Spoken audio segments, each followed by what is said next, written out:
I'm good on my end. You guys set? Can one of you just talk real quick? Testing, 1, 2, 3. Awesome. All right, so I'm going to open up to you, but first of all, guys, congratulations, and we're going to open up to questions, and so fire away. All right. First for Derek. First of all, congratulations. Thank you. So, just a few of the accomplishments from the team so far this year. Program record, 16 wins. First NCAA tournament win in program history. You guys were voted number 5 in the GNAC preseason poll. What would you say makes this team so special, and did you ever see this all materializing to this day?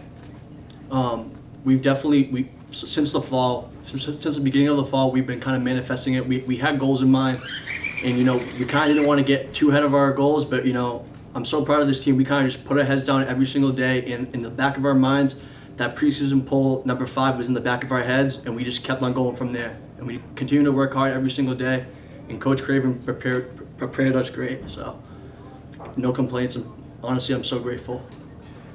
All right, so I got a question for y'all. So how does it feel to get your program's first NCAA win?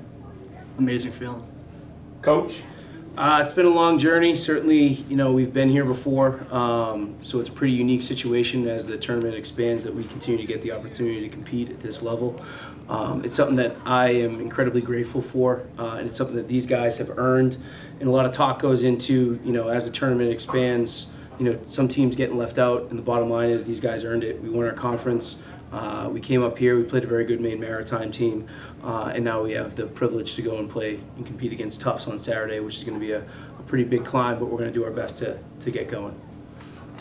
I know you briefly just covered it, Trevor, but you were, a part of some great teams in program history as an assistant, and now you hear that list of accomplishments.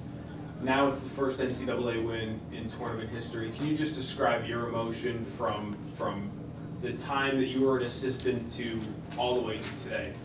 Yeah, absolutely. I'm in an extremely unique situation where I've seen this program grow from its infancy, starting at a club program, and really not having anything and building from the ground up. And Coach McWilliams, I'm eternally grateful for him to give me the opportunity to coach with him as an assistant, and then take over the program once he got elevated into the head coaching world.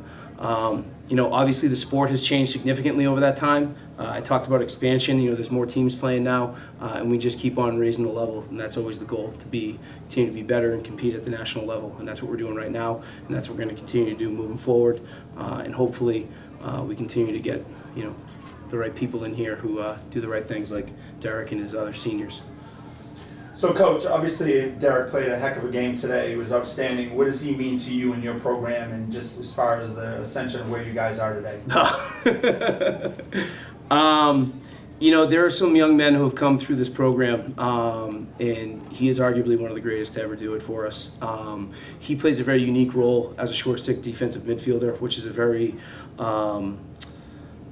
what's the word I'm looking for, unheralded position. It's gritty, it's grimy, it doesn't get a lot of glory, and he does it at the highest level, and he does it at the level in our conference that I think is the best defensive player in the conference.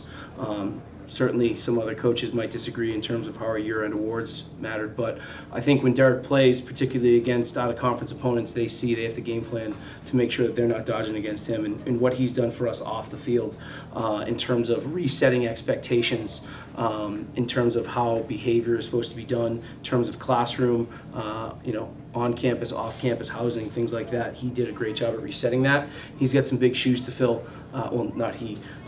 The juniors, sophomores, and freshmen have some big shoes to fill because he's done such an exceptional job as being a leader for this program for the past 4 years. And bottom line is, when he was a freshman, it was COVID. Season got canceled while we were down in Georgia. Next year, it was pretty much just survive and compete when we can. We started resetting really expectations last year, and he was the cog of that wheel. And then starting from day one of the fall, he was the one who was really pushing it. The other captains did a great job, but I don't want to put anyone on a pedestal, but I mean, if someone was, it was going to be this guy. We're not a big individual team, but this guy epitomizes everything that we want in Emmanuel College athletes. I got one more just for Derek one more time. A little bit more about the play out there today. When things were getting a little bit tighter in the third quarter and in the fourth there, and Maritime had some momentum, what was the message that you were giving to the team, that the coaches were giving to the team in those huddles and on the sideline? Just share that message when it looked like Maritime was starting to make a little bit of a run there. Yeah, I have to give it to Maritime. You know, they never gave up. In that second half, I'll tell you, they kind of had us on our toes a little bit. But I kind of just was to relay the message to the guys. You know, kind of just breathe. We're all right. You know, kind of get back to what made us successful in the first half, and just keep on pushing, keep on playing hard, keep putting our head down, and keep on working hard. I got one more question for you. So obviously you win your conference championship, you drive 5 hours to come up to Castine, Maine, and you're preparing for this, and so final seconds, right? Clock's rolling down. You actually ended the game with the ball in your stick, so to speak. So what was going through your head knowing at that time that you had just won your first NCAA tournament game? I'll be honest with you, that long post hacked me pretty good, so I was just trying to move my feet as fast as I can because, you know, he got me in the shoulder once, so I'm pretty good in the forearm. So, but honestly, once I looked up to that clock and that buzzer went to 0, I mean, unbelievable feeling. I mean, Coach Craven, Coach Willocks, Coach Dewars, Coach Bova, and the rest of the team, man, I mean, we worked so hard, and just to get to this point and see how far this program has gone, it's been an incredible senior year, and just this season is definitely unforgettable. I'm so grateful, honestly. Good stuff. Congratulations, guys. All right, thank you. Yeah, good luck on Saturday. Yep, Yeah. Saturday noontime. Should be an easy one, right? Absolutely. Hey, not too many times you get the number 1 team in the country sitting in front of you, man. Take advantage of it. Take advantage of it. Congrats, guys. Thank you, appreciate it. Thank you.